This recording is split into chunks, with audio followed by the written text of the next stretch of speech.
बड़े टाइम बाद Pakistan cricket board से ना कोई अच्छी खबर अंदर से निकल कर आई है मैनेजमेंट को लेकर। यूनुस खान उनके बारे में बताया जा रहा है कि यार उनको ना डायरेक्टर डोमेस्टिक की जो कुर्सी है वो मिलने के काफ़ी करीब है, बस अप्रूवल रह गया है पीसीबी चेयरमैन मोहसिन नकवी साहब का। अच्छा, यूनुस भाई ने ना पहले काम किया हुआ है पीसीबी के साथ। 2020-21 में वो बैटिंग कोच रहे पाकिस्तान के, उस टेन्योर में बैटिंग कंसल्टेंट भी रहे। जो आपका हाई परफॉर्मेंस सेंटर है ये जिसको आप कहते हैं, ये यार ये कौन सा होता है, बैटर्स का डेवलपमेंट प्रोग्राम आपके हाई परफॉर्मेंस सेंटर में यूनुस भाई उसमें रहे हैं और उसको लीड भी करते रहे हैं। तो पीसीबी के साथ ना यूनुस भाई ने काम किया। भाई ये अलग बात है, यूनुस भाई ज्यादा देर टिके नहीं है पीसीबी के अंदर, और उसकी रीजन यह है कि वो बड़े ना अपराइट किस्म के बंदे हैं, नो बीएस टाइप के बंदे कि नहीं असल बिचली गल करो, राड वाली गल करो, ज्यादा मेरे नाल ना फिल्म लाने वाली जरूरत नहीं है। वो इस टाइप के आदमी है।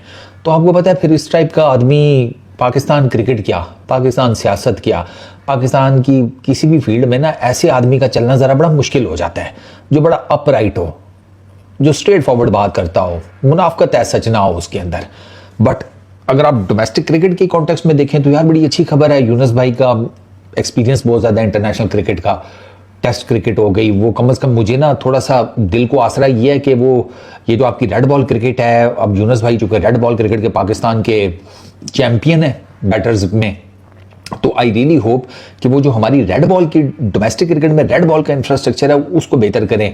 T20 जो है ना ठीक है, होगा, एंटरटेनमेंट भी है, छक्के चौके लेते हैं, लोगों को बड़ा मजा आता है, बट T20 क्रिकेट ना लेजेंड्स नहीं प्रोड्यूस करती, सॉरी टू से। T20 क्रिकेट जो है ना वो एंटरटेनर्स प्रोड्यूस करती है, ठीक है, गुड इनफ है। T20 सचिन तेंदुलकर नहीं देने वाली, यूनुस खान नहीं देने वाली, विराट नहीं देने वाली, इंजमाम नहीं देने वाली, रोहित नहीं देने वाली, वसीम नहीं देने वाली।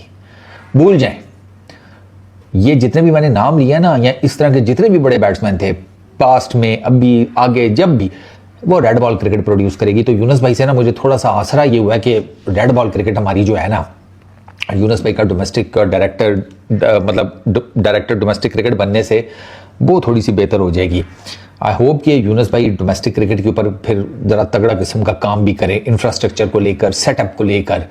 वो चीज़ें होती हैं यार डोमेस्टिक क्रिकेट में, local coaches, local umpires, players, pitches, grounds, ठीक है, टूर्नामेंट्स, स्केजुलिंग, लड़कों की फिटनेस, मैनेजमेंट के roles, there is a lot in domestic cricket. हम सिर्फ इंटरनेशनल क्रिकेट के कॉन्टेक्स्ट में देख रहे होते हैं, और डोमेस्टिक क्रिकेट बहुत ज्यादा इंपॉर्टेंट है। असल नर्सरी तो डोमेस्टिक क्रिकेट है ना आपकी गुरुजी।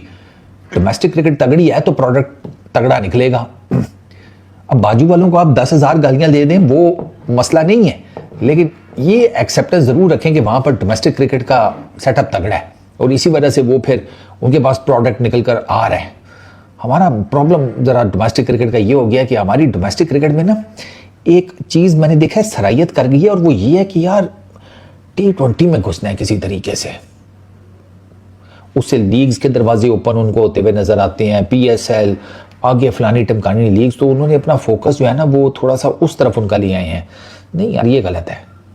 रेड बॉल क्रिकेट भाई माँ है, ठीक है ना, तो उसमें जब आप रेड बॉल क्रिकेट को डोमिनेट करते हैं तो बाकी ये वाइट बॉल क्रिकेट तो डोमिनेट करना आपके लिए मसला ही नहीं रहता यार। आई रियली होप कि यूनुस भाई के आने से, और इस दफा अल्लाह करे वो टिक जाए। अबे वो बैटिंग कोच भी वो कितने 7-8 महीने तो उन्होंने काम किया था टोटल। वो यूनुस भाई का टिकने का प्रॉब्लम है ना, वो जब देखते हैं ना कि सेटअप नहीं भाई ये तो इस तरह तो नहीं चलेगा, तो वो इतने अपराइट है, वो कहते हैं ठीक है भैया लो रेजिग्नेशन, मैं जा रहा हूँ भाड़ में जाओ। तो ये बस अल्लाह करे इस दफा वो टिक जाएं और काम उनकी मर्जी के हो जाएं, तो I am pretty much hopeful कि हमारी क्रिकेट में बेहतरी आ जाएगी। इस वीडियो में इतने, पीस आउट।